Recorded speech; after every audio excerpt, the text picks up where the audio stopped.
IPL 2026 का qualifier one RCB vs Gujarat Titans के बीच खेला गया था, जब गुजरात के कप्तान सुमन गिल ने टॉस उछाला और सिक्का उनके पक्ष में ही गिरा।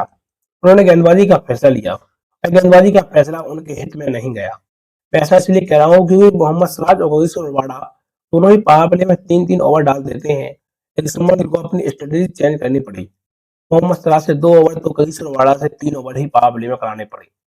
ओपनिंग के लिए वेंकटेश अय्यर और विराट कोहली आए। फिल सॉल्ट को आरसीबी ने नहीं खिलाया। वेंकी ने शानदार शुरुआत की और 7 गेंदों में 70 रन धमाकेदार अंदाज में बना दिए। फिर वह कगिसो रबाडा का शिकार हो चुके थे दूसरे ही ओवर में। अब आए 3 नंबर पर देवदत्त पडिक्कल। विराट कोहली शानदार अंदाज में बल्लेबाजी कर रहे थे और विराट कोहली ने 43 रनों की धमाकेदार पारी खेली। आप सोच सकते हैं विराट कोहली 43 रनों की अच्छी पारी खेलकर आउट हो चुके थे। अब आए थे 3 नंबर पडिक्कल और 4 नंबर पर कप्तान रजत पाटीदार। उससे अगले ही ओवर में पडिक्कल भी 30 रन बनाकर आउट हो चुके थे। यानी पडिक्कल भी ज्यादा कुछ काम नहीं कर पाए और पडिक्कल 30 रन बनाकर आउट हो चुके थे। 5 नंबर पर कुणाल पांड्या और कुणाल पांड्या और कप्तान रजत पाटीदार के बीच शानदार साझेदारी हुई। इसमें कुणाल पांड्या 43 रन बनाकर आउट हुए तो कप्तान रजत पाटीदार नाबाद 93 रनों की धमाकेदार पारी खेली। कप्तान की इस धमाकेदार पारी की बदौलत आपको पता होना चाहिए कि आरसीबी ने 20 ओवर में 254 रन बनाए। अंत में फिनिशिंग टच जीते शर्मा ने 6 गेंदों में 15 रन दिया, 2 चौके 1 छक्का। आप सोच सकते हैं कि किस प्रकार अंदाज में रजत पाटीदार ने बैटिंग की है।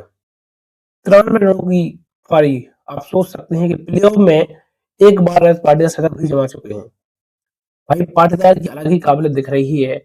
ऐसा लग रहा है कि पाटीदार अपने आने वाले समय में अलग ही अंदाज में बैटिंग के लिए जाने जाएंगे।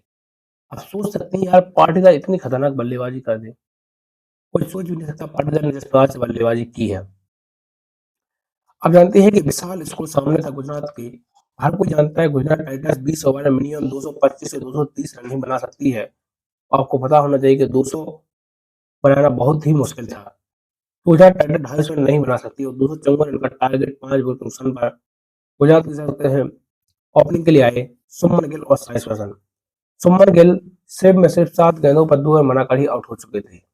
साई ने थोड़ा पारी को संभाला, लेकिन साई भी सिर्फ में सिर्फ 15 रन बनाकर आउट हो चुके थे। 9 गेंदों में 3 चौके उनके बल्ले से निकले।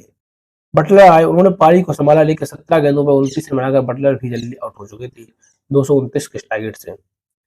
आप जानते हैं कि बॉसिंदर हो, चाहे निशांत सिद्धू हो, चाहे जेसन होल्डर हो, कोई भी खिलाड़ी टिक नहीं पाया आरसीबी के गेंदबाजों के सामने। लेकिन राहुल तेवतिया जो नंबर 7 पर आए थे, उन्होंने 44 गेंद पर 68 रनों की धमाकेदार पारी खेली और गुजरात की आन बान शान को बचा लिया।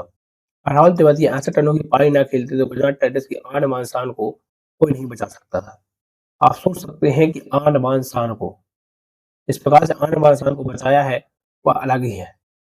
आप भी जानते हैं कि यार राहुल तेवतिया अलग ही बल्लेबाज हैं और अलग प्रकार की बैटिंग करते हैं। जिस प्रकार से उन्होंने बल्लेबाजी की वो कमाल की थी और लाजवाब बल्लेबाजी थी। आप सोच नहीं सकते हैं कि यार राहुल तेवतिया इतनी खतरनाक बल्लेबाजी कर सकते हैं। और प्रसिद्ध कृष्णा ने 7 गेंदों पर 6 रन बनाए। आपको पता होना चाहिए कि गुजरात टाइटंस 162 रन पर ही ऑल आउट हो चुकी थी 19.3 ओवर में।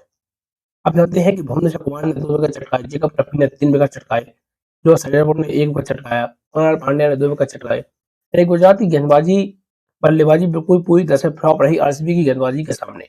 इस मुकाबले को गुजरात टाइटंस 92 रनों से हार गई है। इसके जवाब में गुजरात टाइटंस को क्वालीफायर 2 खेलना होगा। आरसीबी ने फाइनल में जगह बना ली है।